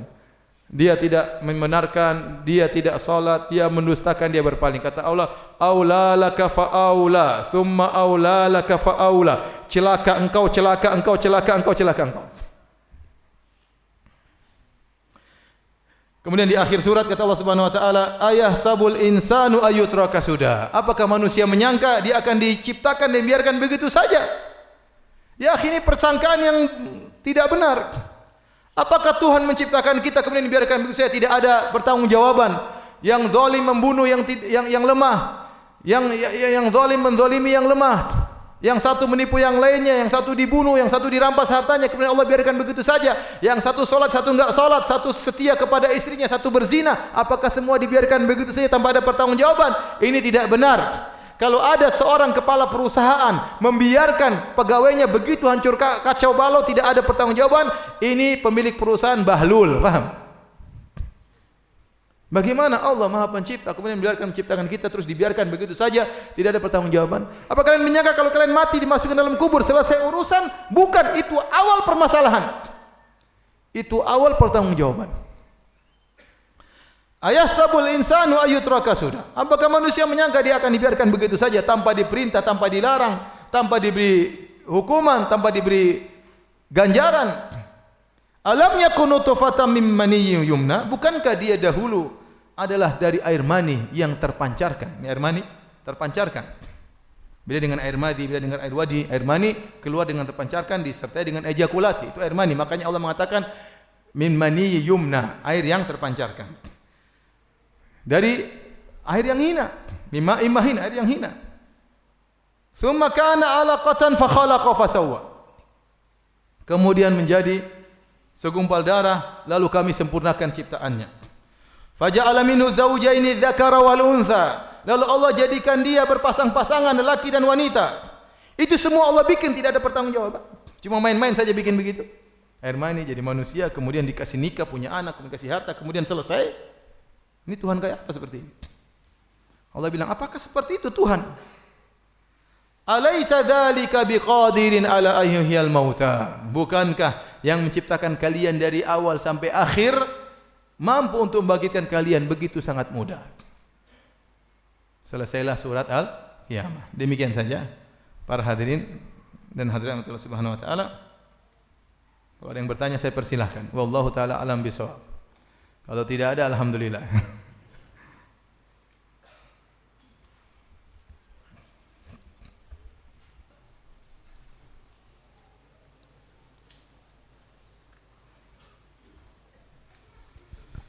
Saya ingin bertanya Ustaz, apakah celaan yang diberikan untuk orang kafir yang terdapat pada Al-Quran juga berlaku untuk orang Islam? Jawabannya sesuai dengan kadar yang diikuti oleh orang Islam tersebut. Sejauh mana orang Islam tersebut mengikuti apa yang dilakukan oleh orang kafir, sejauh itulah kadar celaannya. Sesuai itu kadar celaan. Contohnya ada orang kafir ada orang Islam tidak salat, jadi tercela juga. Tentu kualitasnya berbeda, kualitas siksaannya berbeda. Allah Maha Adil. Allah tidak akan menyamakan adab satu dengan yang lainnya. Tetapi celaan tersebut mencakup orang Islam jika mereka sejauh mana mengikuti orang kafir tersebut.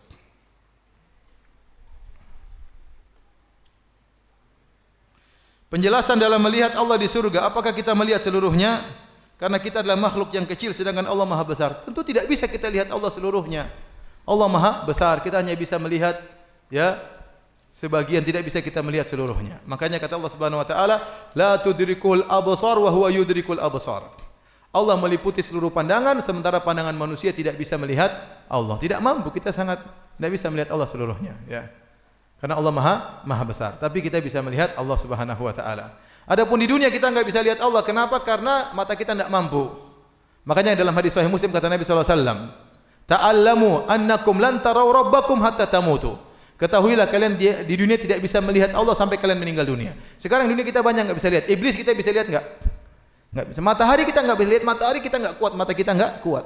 Padahal cahayanya cuma seberapa sih, kita enggak mampu. Orang ngelas kita enggak bisa lihat, enggak mampu. Kita enggak bisa ngelihat. Jin-jin kita enggak bisa lihat. Gondruwo kita enggak bisa lihat. Dan yang lain kita enggak bisa lihat. Hari kiamat kelak nanti kita bisa lihat. Kita sekarang di dunia kalau ada matahari jaraknya sedikit, taruh di depan sini berdiri 1 hari mati mungkin kita. Ya 2 hari lah, jangan 1 hari. Tapi kalau di hari kiamat kelak matahari jarak 1 mil, di bawah terik matahari enggak mati-mati.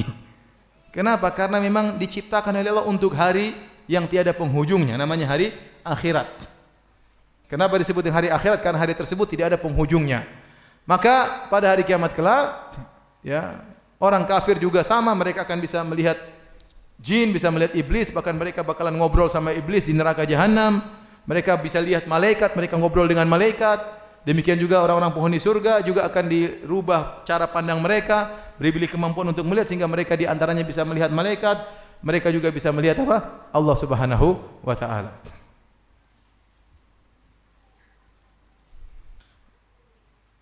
Ustaz, apakah salah satu tanda-tanda akhir zaman ketika tetangga masjid sering tidak ke masjid di waktu subuh? Padahal rumahnya di sebelah masjid. Kaya, mobilnya mewah dan sudah ngaji sunnah. Namun rajin tidak hadir salat subuh di masjid. Apakah demikian ini tanda-tanda akhir zaman? Saya tidak tahu. Kalau kita ingin disebutkan min alamati saat, tanda-tanda hari kiamat, harus punya dalil. Harus punya dalil. Dan buku yang bagus dalam ini adalah tentang tanda-tanda hari kiamat. Karangan Yusuf Al-Wabil, saya rasa sudah diterjemahkan. Yang tahu bahasa Arab bisa download di internet ada. Disebutkan sekitar 50-an tanda-tanda hari kiamat kecil. Tanda hari kiamat ada 2. Tanda hari kiamat, tanda-tanda besar hari kiamat, tanda-tanda kecil hari kiamat. Tanda-tanda besar hari kiamat seperti Dajjal, turunnya Nabi Isa alaihissalam, matahari terbit dari barat, dan beberapa tanda hari kiamat. Yang kecil banyak. Ya, di antaranya misalnya seorang akan diikuti oleh 40 wanita, ya. Sudah tiba hari itu belum, ya? Belum. Ya. Itu tanda-tanda hari kiamat menunjukkan bahwasanya jumlah wanita akan banyak.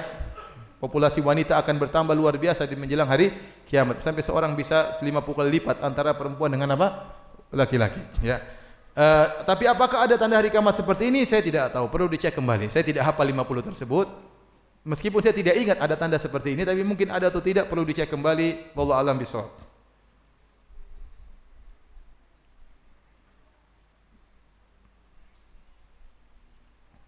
Dalam Islam surga dan neraka untuk manusia sudah ditentukan sebelum kita lahir di dunia.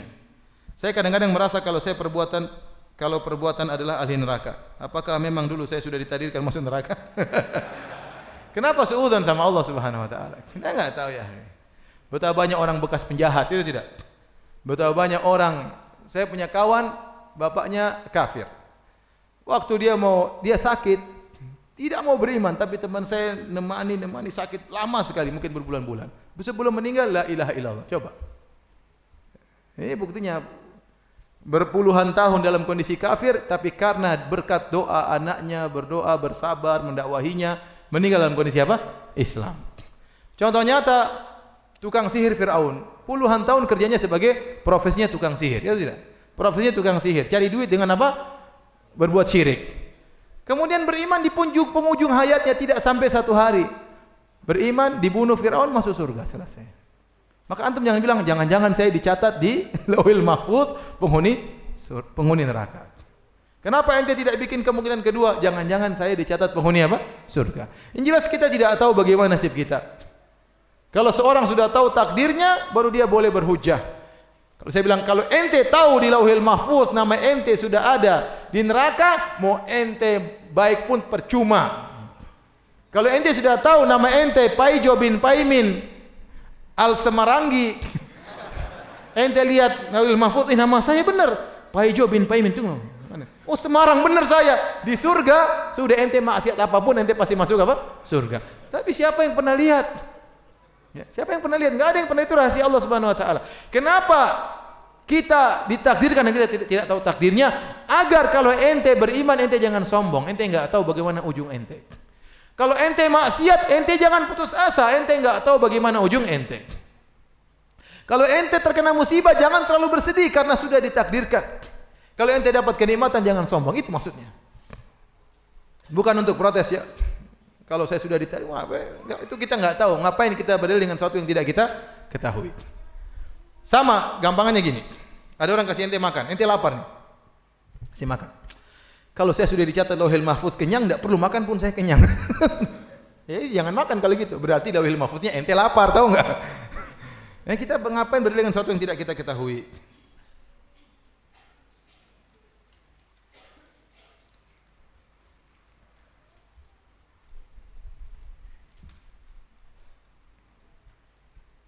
Bagaimana kedudukan hafiz Quran dengan akidah menyimpang di hadapan Allah dengan berutut ilmu, bukan hafiz namun berakidah yang benar.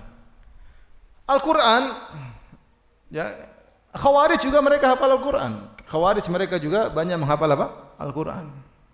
Al-Quran itu dihafalkan bukan untuk dihafalkan doang, tapi untuk diamalkan.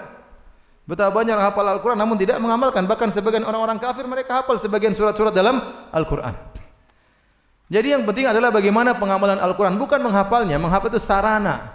Kalau ternyata sarana tersebut tidak sampai pada tujuannya, percuma. Maka saya katakan, tujuan dari Al-Quran adalah mengamalkannya. Kata Fudail bin Iyad rahimahullah ta'ala, innama unzilal Qur'anu liyu'mala bih. Sungguhnya Al-Quran diturunkan untuk diamalkan. Fattakhadhan nasu qira'atahu amala. Maka orang-orang hanya mencukupkan membacanya, dianggap sebagai praktek Al-Quran. Padahal membaca itu cuma sarana. Praktek yang dia harus pahami, yang dia praktekkan. Jadi memang apakah benar orang yang hafal Quran pasti masuk surga? Enggak juga. Ada orang hafal Quran dia tidak tahu apa yang dia baca. Ada orang baca Al-Quran dia menyimpang dari isi Al-Quran tersebut. Ya, tapi di antara sarana untuk menambah ketakwaan hafal Quran, tapi tidak menjamin bahwa orang hafal Quran pasti dia masuk surga. Enggak. Bukankah ada orang hafal Quran menjadi sombong? Bisa tidak? Bukankah ada ustaz bisa jadi sombong? Bisa. Ilmu bisa buat orang sombong. Al-Quran bisa bikin orang apa? Sombong. Kalau dia tuntut tidak ikhlas, dia jadi sombong dan angkuh. Ustaz, apakah maksiat yang kita perbuat kalau sudah bertobat masih dihukum? Enggak. Kalau kita sudah bertobat dan memenuhi persyaratan tobat tidak akan dihukum. Kata Nabi SAW, at-taibu minadz-dzam kama la dzamba lahu. Barang siapa yang bertobat dari dosa seperti tidak berdosa.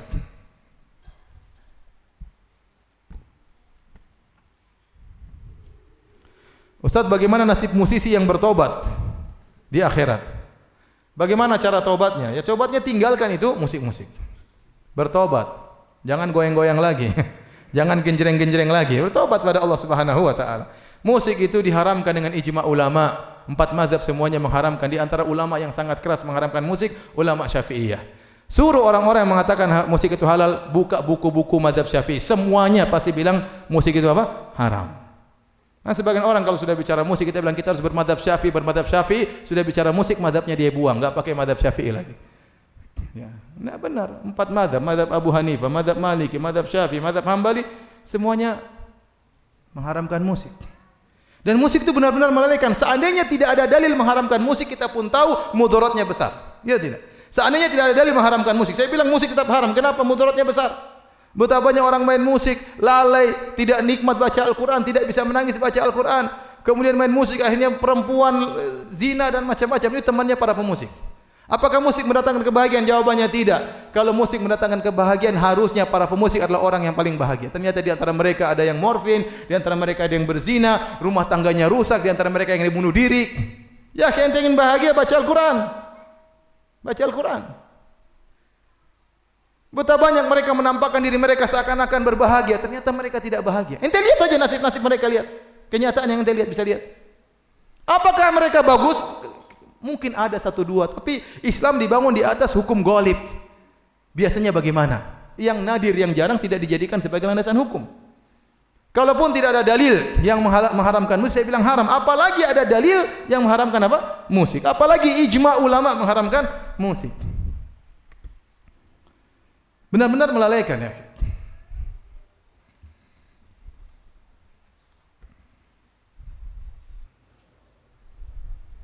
Sudah ya, sampai sini aja. Sudah. Kalau saya demikian saja kajian kita. Kurang lebihnya saya mohon maaf dan semoga kita yang berkumpul di sini diampuni dosa-dosanya oleh Allah Subhanahu wa taala. Semoga seluruh langkah kaki antum menuju majelis ilmu diberi ganjaran oleh Allah Subhanahu wa taala. Sebagaimana Allah kumpulkan kita di masjid ini, semoga Allah kumpulkan kita di surganya kelak. Amin ya rabbal alamin. Subhanakallah bihamdik asyhadu an la ilaha illa anta astaghfiruka wa atubu ilaik. Assalamualaikum warahmatullahi wabarakatuh. Waalaikumsalam. Maaf Bapak jamaah, tolong duduk dulu Pak, biar ustadznya lebih adab dalam menuntut ilmu. Asatidnya keluar dahulu. Tolong dikasih jalan Pak. Mohon maaf. Jazakumullah khair.